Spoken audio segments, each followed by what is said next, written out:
Bonjour chers étudiants et bienvenue sur la plateforme e-learning Seco. Moi c'est M. Mboza Zidane, titulaire d'une licence en mathématiques. Et mon objectif sur cette plateforme est de vous aider à mieux comprendre votre programme d'algèbre linéaire 1. Le principe de ce cours sera donc simple. Nous allons d'une part vous montrer les meilleures méthodes pour répondre aux questions et ensuite vous montrer comment exploiter les notions du cours pour appliquer ces méthodes-là.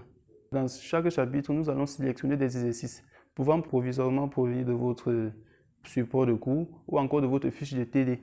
La résolution de ces exercices nous aidera donc à comprendre ce qui est dit dans le support. Et à chaque notion que j'introduirai, vous pourrez éventuellement utiliser la touche pause de votre lecteur de façon à bien assimiler ce que j'ai dit avant de continuer la lecture de la vidéo. Nous pourrons passer à la présentation du cours proprement dit. Ce programme d'algèbre linéaire 1 de la faculté des sciences économiques et gestion sera constitué de 6 chapitres. Le premier chapitre porte sur les structures remarquables. Ça couvre en fait les notions de loi de composition interne et externe, la notion de groupe anneau et corps et espace vectoriel. Le deuxième chapitre porte sur les applications linéaires. Dans les applications linéaires, nous allons d'abord définir une application linéaire. Ensuite, nous allons écrire les matrices d'une application linéaire et autres. Le troisième chapitre porte sur le calcul matriciel. Déjà, nous allons voir comment multiplier deux matrices, additionner deux matrices et tout. Le quatrième chapitre sur le calcul d'inverse d'une matrice carrée, inversible bien sûr. Ensuite, nous allons passer au système linéaire. Bon, sans plus tarder, nous pouvons commencer avec le premier chapitre. Chapitre 1, structure remarquable. À la fin de ce chapitre, chaque étudiant devait être capable de définir ce qu'on appelle les lois de composition interne et externe. D'une part. Ensuite, l'étudiant devait être capable d'exploiter les notions de loi de composition interne pour définir les notions de groupe, anneau et corps. Ensuite, il devait aussi être capable d'exploiter cette fois-ci les lois de composition interne et externe pour définir les structures d'espace vectoriel. Et à la fin, l'étudiant devait être capable de manipuler les éléments d'un espace vectoriel. C'est-à-dire que lorsqu'on lui donne une famille de vecteurs, qu'il soit capable de dire si cette famille-là est une famille liée, libre ou encore génératrice.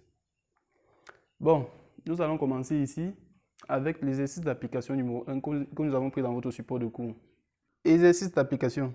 Dans l'ensemble R, on définit deux lois, taux et étoile, telles que pour taux AB appartenant à R, A taux B est égal à A plus B moins 1.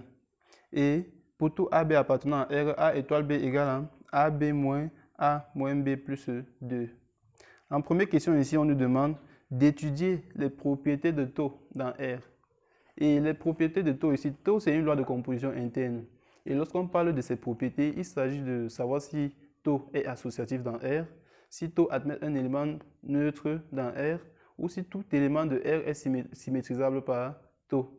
Il y a également la notion de distributivité. Lorsqu'on parle de deux lois de composition interne sur un ensemble. Mais ici, on a parlé de R muni de taux. Donc, on se limite à l'associativité, existence d'éléments neutres, existence de l'élément symétrisable, la commutativité. On se limite là. Nous allons commencer ici par vérifier l'associativité. On dit dans le cours qu'une loi taux est associatif dans un ensemble R, si et seulement si on considère si quand on prend trois éléments de ces R là, on peut avoir cette égalité-ci. Et cette égalité-ci traduit en fait le fait que nous allons d'abord appliquer taux à A et B avant de prendre le résultat appliqué à C. Et si on réussit à faire ça, on trouve également l'autre ici, ça voudrait dire que la loi est associative. Pour ça donc, nous avons pris ici, nous avons commencé par calculer le côté gauche de l'égalité. Nous avons A taux B taux C est égal, on applique ici à AB la loi taux qui dit que A taux B égale à A plus B moins 1. Donc on remplace A taux B ici par A plus B moins 1. Le tout on compose par taux. Ceci nous donne, on dit ici, la loi dit ici que on prend le premier élément plus le deuxième élément moins 1. Donc je prends mon premier élément ici qui est A plus B moins 1. Je fais plus le second élément qui est C et ensuite j'ajoute moins 1. Le résultat me donne A plus B plus C moins 2. Je note ça 1. Je viens prendre le côté droit de l'égalité qui me donne A taux B taux C. Cette fois-ci, j'applique d'abord à B taux C, la loi taux. Ceci va me donner B plus C moins 1. Et j'applique donc à ça, j'applique entre A et ce résultat-ci la loi taux. Et en vérifiant toujours sur notre loi, on a ici premier élément qui est A, plus second élément qui est B plus C moins 1, le tout moins 1. Et j'ai mon résultat A plus B plus C moins 2. Je note ça 2. Il est évident que le résultat 1 et 2, le résultat 1 est égal au résultat 2. Et donc, ma loi taux est associative dans R. C'est en gros ça la notion d'associativité. Le fait qu'en prenant 3 éléments, on compose comme ceci et on trouve la même chose comme ça.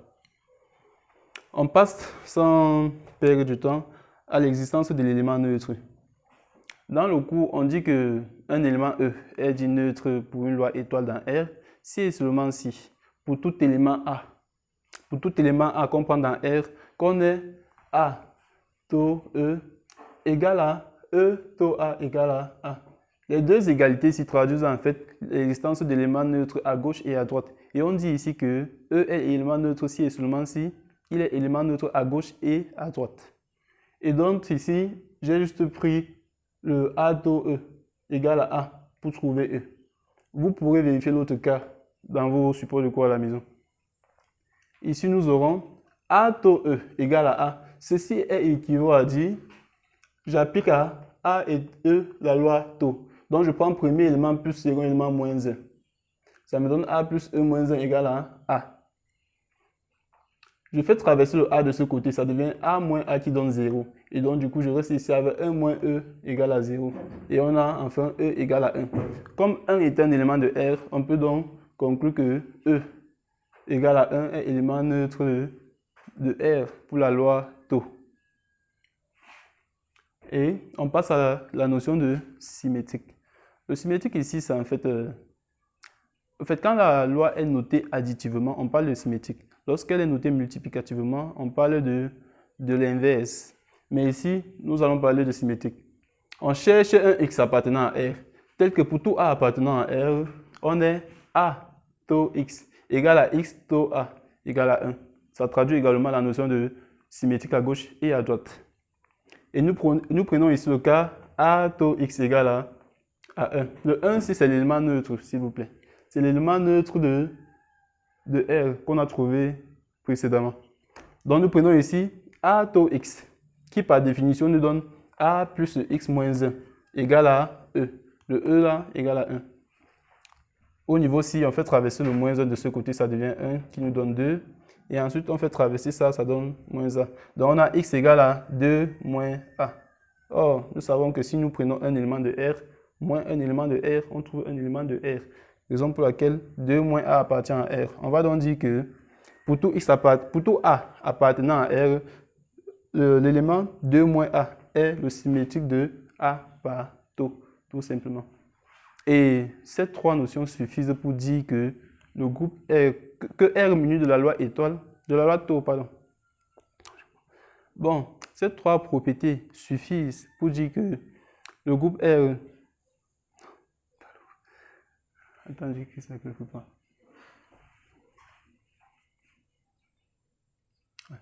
Ces trois propriétés suffisent pour dire que l'ensemble R muni de la loi taux est un groupe. C'est ce qu'on a dit dans le cours. On a dit que pour que cet ensemble soit un groupe, il faut que taux soit associative, il faut qu'il y ait existence d'éléments neutres et existence d'éléments symétriques ou inversibles. Donc, ces trois propriétés suffisent pour dire que R muni de taux est un groupe.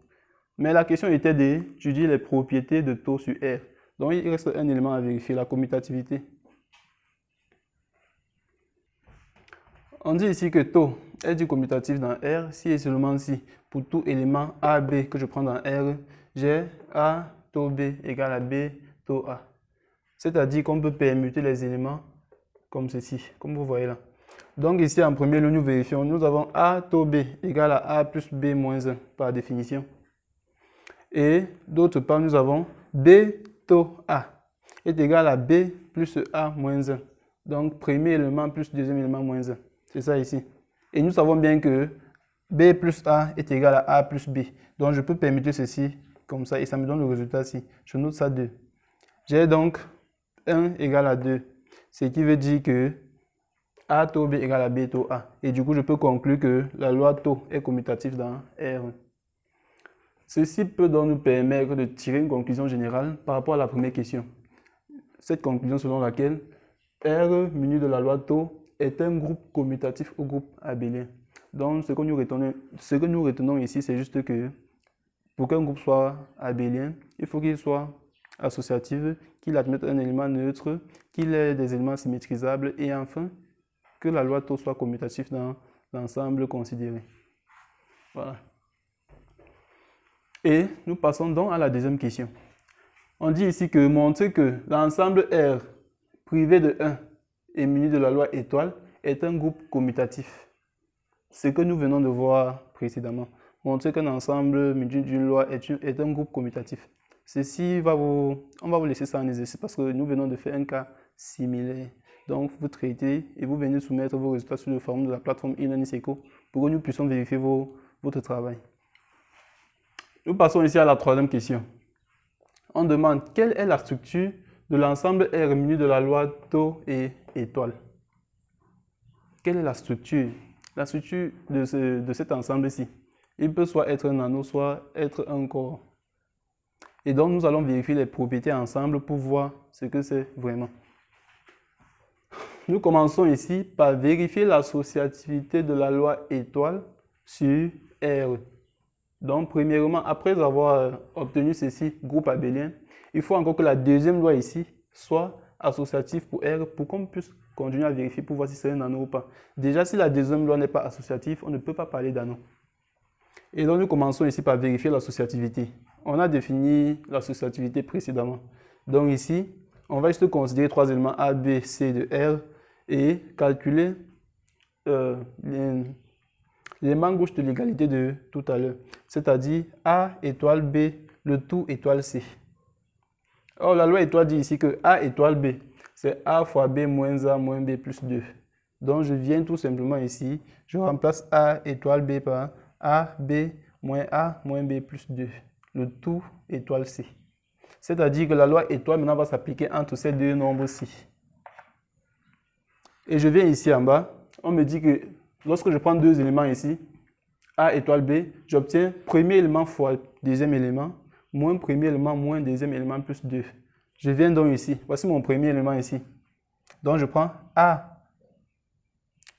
AB moins A moins B plus 2. Je multiplie le tout par le deuxième élément qui est C ici.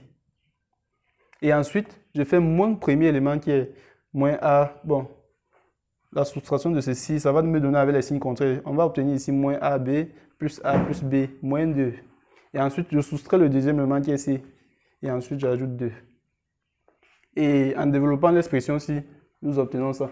Le développement, c'est une affaire de troisième, quatrième.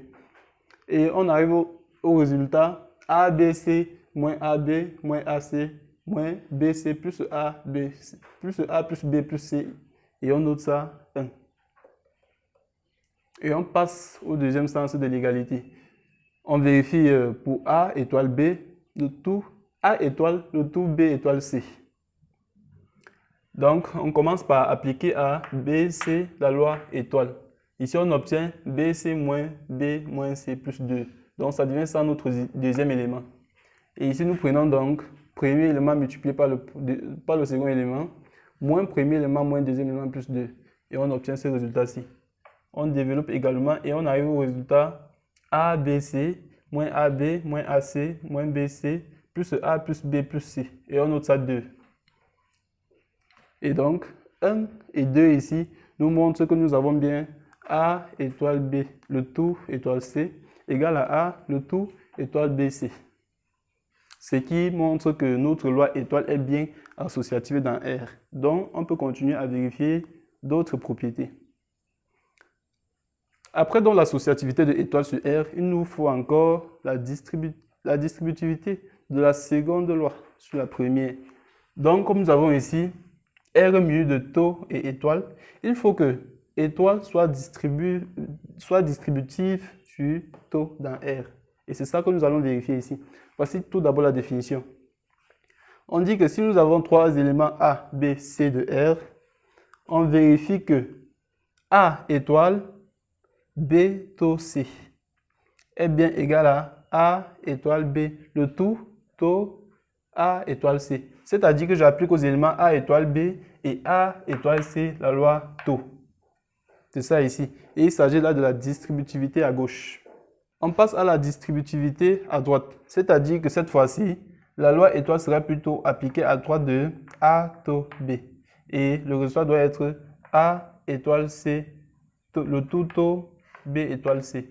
Et pour cet exercice, je vais juste vérifier la première égalité. Et je vous laisse le soin de vérifier la seconde. Et ça marche. En récapitulatif sur cette partie, nous avons vu que pour définir la structure d'un groupe, il faut tout simplement que la loi qui est associée à cet ensemble soit associative, admette un élément neutre et tout élément soit symétrisable. Là, on a affaire à un corps. Et si de plus de ça, cette loi est commutative, on parle de groupe commutatif ou groupe abélien. Et maintenant, pour définir la structure d'anneau, il faut déjà que l'ensemble choisi soit muni de deux lois de composition interne et que cet ensemble muni de la première loi soit déjà un groupe commutatif. Et si cette propriété est vérifiée, alors on peut passer à la deuxième loi. On vérifie que la deuxième loi est associative dans l'ensemble et qu'elle est également distributive par rapport à la première loi. Là, on va s'arrêter et dire que cet ensemble est un anneau. Si de plus, la deuxième loi admet un élément neutre, on va parler d'anneau unitaire. Ou si de plus, la deuxième loi est commutatif, on parle d'anneau commutatif. Là, nous sommes au niveau de la structure d'anneau. Et pour traverser donc, si on prend l'élément neutre de la première loi, on prend donc l'ensemble peut-être R considéré, on fait privé de l'élément neutre de la première loi. Et que cet ensemble-là admet tout élément symétrique par rapport à la deuxième loi. On aboutit à une notion de corps. Et si de plus, la deuxième loi est commutative, on parle de corps commutatif. C'est en bref ce que nous avons vu.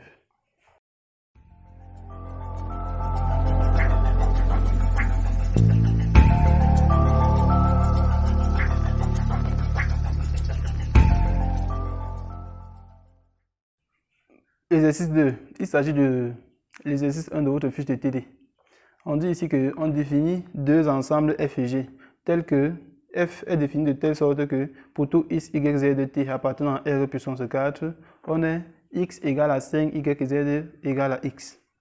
G est aussi défini de telle sorte que pour tout x, y, z de t appartenant à R puissance 4, on est x égale à 2, y et t égale à 2z. Et la première question ici est de montrer que F et G sont des sous-espaces vectoriels de R puissance 4. Commençons d'abord par comprendre ce que c'est qu'un espace vectoriel. On a dit dans le cours qu'un espace vectoriel est un ensemble muni de deux lois.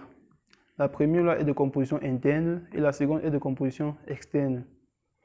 Et ici, en fait, dans le cours, on a donné comme remarque que R puissance n muni de plus et point est un espace vectoriel. Donc ici, nous sommes dans R puissance 4. On sait bien que R puissance 4 est un espace vectoriel. Et donc, on veut introduire la notion de sous-espace vectoriel. Nous n'allons pas trop donner de détails ici, mais on va vous donner la méthode phare pour démontrer qu'un ensemble est un sous-espace vectoriel d'un espace vectoriel connu. Par exemple, ici, comme nous avons F, s'il faut démontrer que F est un sous-espace vectoriel de R puissance 4, il suffit juste de démontrer que F est non vide pour commencer. Et ensuite, de démontrer que F est stable par combinaison linéaire. C'est-à-dire que si je prends deux éléments U et V de F, je multiplie avec un scalaire alpha, alors j'obtiens le résultat alpha U plus V appartient aussi à F. Là, c'est suffisant pour dire que F est un sous-espace vectoriel de l'ensemble considéré en fait. Nous allons appliquer cela ici. Allons-y avec le cas de F. On dit ici que F est non vide car R puissance 4 appartient à F. C'est vérifié. 0 de R puissance 4 ici, c'est le couple 0, 0, 0, 4 fois. Et il est bien évident que dans ce couple, on a x égale à 5y parce qu'on aura 0 égale à 0. Nous avons également z égale à x, 0 égale à 0. Donc 0 de R puissance 4 appartient à F. Ceci montre que F est non vide, tout simplement. Donc on passe à la stabilité par combinaison linéaire. Pour cela, nous prenons ici deux éléments U de coordonnées x, y, z de t et V de coordonnées x', y', z' et t' appartenant à R puissance 4 et un scalaire alpha appartenant à R. Nous voulons donc montrer que alpha U plus V appartient aussi à R. On a, si U a pour coordonnées x, y, z et t, ça veut dire que alpha U a pour coordonnées alpha x, alpha y, alpha z, alpha t, tout simplement. Et ceci montre que les coordonnées de alpha U plus V sont alpha x plus x', alpha y plus y', alpha z plus z' et alpha t plus t'. L'objectif ici est de montrer que alpha x plus x' est égal à 5 fois alpha y plus y'. Et aussi que alpha z plus alpha z' égale à alpha x plus x'. Tout simplement. Or, l'hypothèse de départ, nous avons supposé que U et V appartiennent à F. À F ici. Nous avons supposé que U et V appartiennent à F. Ce qui veut dire que U vérifie les conditions de F qui stipulent que x égale à 5y et z égale à x. V aussi appartient à F. Ceci veut dire que x' égale à 5y' et z' égale à x'. Nous prenons donc ces 4 conditions-ci que nous alignons ici. On multiplie la première égalité-ci par alpha. On obtient alpha x égale à 5 alpha y. Ici, nous multiplions ici aussi l'autre égalité-ci. On obtient alpha z égale à alpha x. Et ensuite, comme ici il s'agit des x', on voit bien ici que nous n'avons pas de alpha sur les x'. Donc on les laisse. Et on avance. Lorsque nous prenons donc l'égalité-ci plus l'autre-ci, en additionnant les deux, on obtient alpha x plus x' de ce côté, qui donne ça, égale à 5 alpha y plus 5y de ce côté. En mettant donc 5 en facteur ici, nous obtenons 5 facteurs de alpha y plus y'. J'ai bien l'égalité alpha x plus x' égale à 5 alpha y plus y'. Donc déjà, ceci vérifie la propriété de f. On passe à la deuxième égalité. Nous prenons ici la deuxième égalité du système et la dernière. Là où on a la cote, c'est-à-dire z, on prend alpha z plus z'. Ça nous donne ici alpha z plus z' est égal à, de ce côté, alpha x plus x'. Ceci est bien alpha x plus x'. Et donc, même l'autre ici vérifie les propriétés de f. Ça veut donc dire que ces deux ensembles, ces deux équations-ci vérifient les propriétés de f. Et donc, alpha u plus v appartient aussi à f.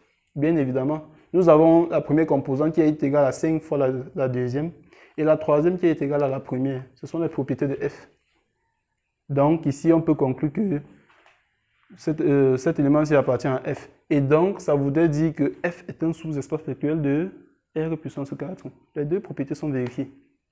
Existence de... En fait, f non vide et stabilité pour la combinaison linéaire, les deux propriétés sont vérifiées. Donc, f est un sous-espace vectoriel de R puissance 4. Et pour le cas de G, c'est similaire à ceci. Donc, comme on vient de le faire, je ne peux pas encore prendre du temps pour faire. Donc, je laisse le soin à l'étudiant de s'exercer lui-même à la maison. Et on passe directement à la deuxième question, où on nous demande de déterminer les bases de f et g. Déterminer les bases de f et g. On nous a dit dans le cours qu'un système de vecteurs peut être soit libre, soit lié, soit générateur, et que même ce système peut être une base de l'ensemble considéré.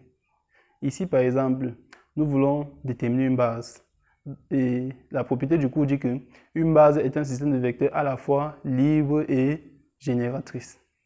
Donc, nous allons d'abord déterminer ce système de vecteurs-là.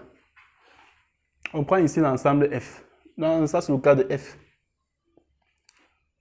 On suppose un U de coordonnées x, y, z de t appartenant à F. On a bien x égale à 5, y, z égale à x. Ça, c'est par définition de F.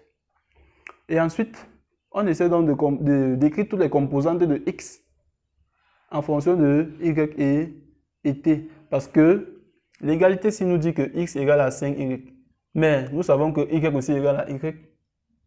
L'autre égalité nous montre que z égale à x. Or, x égale à 5y. Donc, z ici égale aussi à 5y. Et nous savons que t égale à t. J'espère qu'ici c'est bon. On poursuit. Ici, on constate que de l'autre côté de l'égalité, on a deux variables différentes, c'est-à-dire y et t. Et donc, on va essayer de décomposer les deux là en fonction de y et t. Ici, j'écris x en fonction de y et t. Ça me donne tout simplement 5y plus 0t. 0 multiplié par t égale à 0. Bien sûr, on reste avec ça. C'est ce qui est dit ici. On continue avec y. On va écrire ça en fonction de y et t. On a y égale à y plus 0t. 0t égale à 0. Pareil, on passe à z. Ça nous donne 5y plus 0t. Et ensuite, on passe à t. T égale à t. Ça veut dire qu'on peut l'écrire comme en étant 0 multiplié par y plus t. Et tout simplement, en décomposant ceci, on obtient ce résultat. Le vecteur de coordonnées x, y, z de t est égal à 5, 1, 5, 0 multiplié par y. Donc, je viens dans le premier élément-ci, je mets y en facteur. Ici, il me reste 5, ici, il me reste 1, ici, il me reste 5 et ici 0. Je viens dans le second élément, si je mets t en facteur, j'ai 0, 0, 0, 1. C'est ça le vecteur ci. Et l'écriture ci nous montre déjà que le système de coordonnées, parce que nous avons posé ici E1 égale au vecteur de coordonnées 5, 1, 1, 5, 1, 5, 0 et E2 égale à 0, 0, 0, 1. Donc ce système de coordonnées est déjà générateur en fonction de l'écriture ci. On dit que le système de vecteurs est générateur si et seulement si tout élément de f peut s'écrire comme combinaison linéaire de ces systèmes-là. Ici, y et t sont des scalaires, donc on a ici à faire une combinaison linéaire. Donc ici, nous avons établi que le système E1, E2 est un système générateur. Il reste donc de démontrer que ce système est lié. Est libre en fait, est libre pour conclure qu'il s'agit d'une base de f. Et pour démontrer que c'est libre, nous avons dit dans le cours que un système de vecteurs est libre si et seulement si pour tout alpha i, la combinaison linéaire de ces alpha i égale à 0 implique les alpha i égale à 0. Voici l'application. Ceci veut dire que comme nous avons deux vecteurs là-bas, si nous supposons deux scalaires alpha et bêta appartenant à R et qu'on pose alpha E1 plus bêta E2 égale à 0, alors on va essayer de démontrer que alpha et bêta égale à 0. Alpha E1. E1 ici c'est le vecteur de coordonnées 5, 1, 5, 0. Donc on remplace E1 par sa valeur, ça donne alpha multiplié par 5, 1, 5, 0 plus bêta 0, 0, 0, 1. Le tout égale à 0. Il s'agit ici de 0 de R puissance 4 qui est le vecteur de coordonnées 0, 0, 0, 0. Donc ceci, nous avons une fois l'égalité ici. Nous avons l'égalité ici. En multipliant alpha fois 5 plus bêta fois 0 égale à 0, on obtient 5 alpha égale à 0. Ceci veut déjà dire que alpha égale à 0. En multipliant également alpha fois 1 plus bêta fois 0, on obtient également alpha égale à 0. Ici, on obtient 5 alpha égale à 0. Et ici, alpha fois 0 plus bêta fois 1 égale à 0. Ceci nous donne bêta égale à 0. Et donc, j'ai obtenu alpha égale à 0 et bêta égale à 0. Et donc, le système E1, E2 est un système libre. On peut donc conclure que ce système est une base de F. Vous allez faire de même pour le cas de G et venez nous soumettre votre résultat sur la plateforme e-learning-seco et nous allons vérifier. On passe à la question suivante. Question 3. On nous demande de déterminer F inter G. F inter G, c'est-à-dire les éléments qui vérifient à la fois les conditions de F et les conditions de G. Nous avons ici les conditions de F. Ce sont en fait, F c'est l'ensemble x, y, z, t appartenant à R puissance 4 tel que x soit égal à 5y et z égal à x. Et G aussi a sa propre condition, x égale à 2y et t égale à 2z. F, c'est l'intersection des deux conditions-ci. G, c'est l'intersection de ces deux conditions-là. Et donc, F inter G sera l'intersection des 4 conditions en tout. Ceci nous donne un système de 4 équations à 4 inconnues à résoudre. De ce système-ci, constitué des deux conditions de F et les deux conditions de G. Je note donc ici l'équation 1, équation 2, équation 3, équation 4. Je constate que l'équation 2 et l'équation 3 Il s'agit de deux équations à deux inconnus qu'on peut facilement résoudre. Et donc, l'équation 1 et 3 ici impliquent x égale à 5y et x égale à 2y. En appliquant la méthode d'élimination de Gauss, parce que j'ai affaire ici à un système de deux équations à deux inconnus, je multiplie la deuxième équation par moins et je fais la somme. De ce côté, j'ai x moins y qui me donne 0. De l'autre côté, j'ai 5y moins 2y égale à 3y, ce qui me donne donc y égale à 0. Si j'ai donc y égale à 0, je remplace dans la première équation ici, x égale à 5 fois 0 qui me donne 0. Donc j'obtiens aussi x égale à 0. Je viens dans la deuxième équation ici, j'ai z égale à x et x égale à 0, donc z aussi égale à 0. Je viens dans la quatrième équation, j'ai t égale à 2z, z égale à 0, ce qui implique t égale à 0. Donc tout vecteur appartenant à l'intersection f inter g, c'est juste tout simplement le vecteur de coordonnées 0, 0, 0, 0 qui est égal à 0 de r puissance 4. Donc f inter g égale à 0 de r puissance 4. Question 4. On nous demande de démontrer que la famille de vecteurs constituée des vecteurs de base de f et celle de la base de g forment une base de r puissance 4. Tout à l'heure, je vous ai demandé de chercher les vecteurs de base de g vous-même. Le résultat va donner le E3, le E4 que nous avons ici, vecteur de coordonnées 2, 1, 0 et de coordonnées 0, 0, 1, 3. On nous demande donc de démontrer que cette famille-ci est une base de R puissance 4. J'ai donc posé H égale à cette famille-là. Voici les vecteurs de la base de F et ici les vecteurs de la base de G. Donc, le cours dit ceci, pour démontrer qu'une famille de vecteurs est une base, il faut démontrer que cette famille est à la fois génératrice et libre. Donc nous commençons ici par démontrer que cette famille-là est libre. Pour cela, on considère 4 réels alpha 1, alpha 2 jusqu'à alpha 4 appartenant à R et on pose alpha 1 E1 plus alpha E2, alpha 2 E2 plus alpha 3 E3 plus alpha 4 E4 égale à 0. Ceci dit, on remplace E1, E2, E3 jusqu'à E4, chacun par sa valeur. On obtient ici alpha E1 facteur de 5, 1, 5, 0 plus alpha 2, 0, 0, 0, 1 plus alpha 3, 2, 1, 0, 0 plus alpha 4, 0, 0, 1, 3 égale à 0 de R puissance 4 qui est 0, 0, 0, 0. Ici donc, nous prenons alpha 1 multiplié par 5, ça nous donne le résultat ici, plus alpha 2 multiplié par 0 qui donne 0, plus alpha 3 multiplié par 2 qui donne 2 alpha 3 égale à 0. Parce qu'ici nous allons multiplier aussi alpha 4 par 0, ça va être égal à 0 aussi. Donc on a multiplié les alpha par les abscisses partout. Ça nous donne la première équation ici. On passe aux ordonnées. On prend les alpha 1 multiplié par 1 qui nous donne alpha 1, alpha 2 multiplié par 0 qui donne 0, alpha 3 multiplié par 1 qui donne alpha 3, ici alpha 4 multiplié par 0 qui donne 0, le tout égale à 0. On obtient la deuxième équation, alpha 1 plus alpha 3 égale à 0. On passe à la troisième, à la côte. Ici, on prend alpha 1 multiplié par 5 qui donne 5 alpha 1, alpha 2 multiplié par 0 de 0, alpha 3 multiplié par 0, 0, alpha 4 multiplié par 1, alpha 4 et égale à 0. Ça nous donne la quatrième équation. Et on passe enfin ici, alpha 1 multiplié par 0 qui donne 0, alpha 2 multiplié par 1 qui donne alpha 2, alpha 3 multiplié par 2 qui donne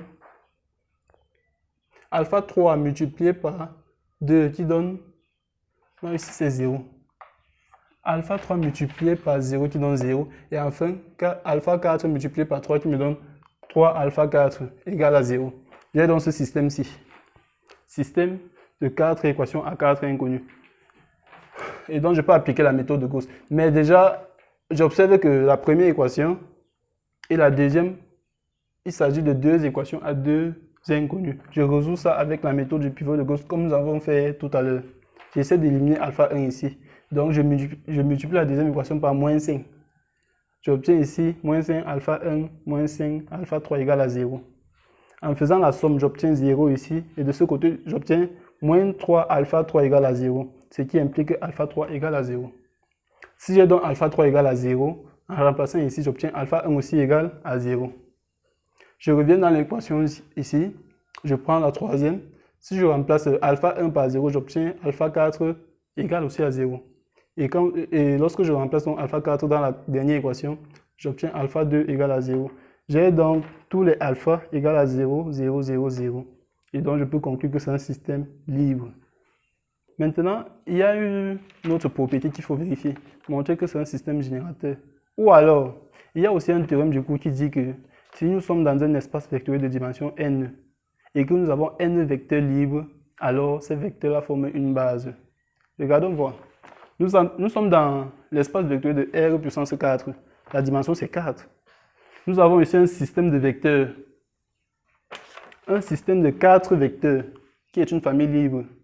Et donc, ce théorème nous dit que cette famille est directement une base de R puissance 4. Donc, plus besoin de vérifier que le système est un système générateur. Et ceci marque la fin de la deuxième partie du cours. Donc, en récapitulatif, nous avons vu dans cette partie comment définir un espace vectoriel. Et aussi, nous avons vu comment définir des sous-espaces vectoriels avec les méthodes simples. Nous avons vu comment montrer qu'une famille de vecteurs est une famille libre et génératrice. Et lorsque les deux sont vérifiés, qu'est-ce que ça donne? Ça donne une base de l'espace vectoriel considéré. C'était en gros ce qu'il fallait faire dans cette partie. Et le reste des notions du coup, nous aurons à les aborder sur les fiches de TD, toujours sur la plateforme e-learning Seco. Merci d'avoir regardé la vidéo.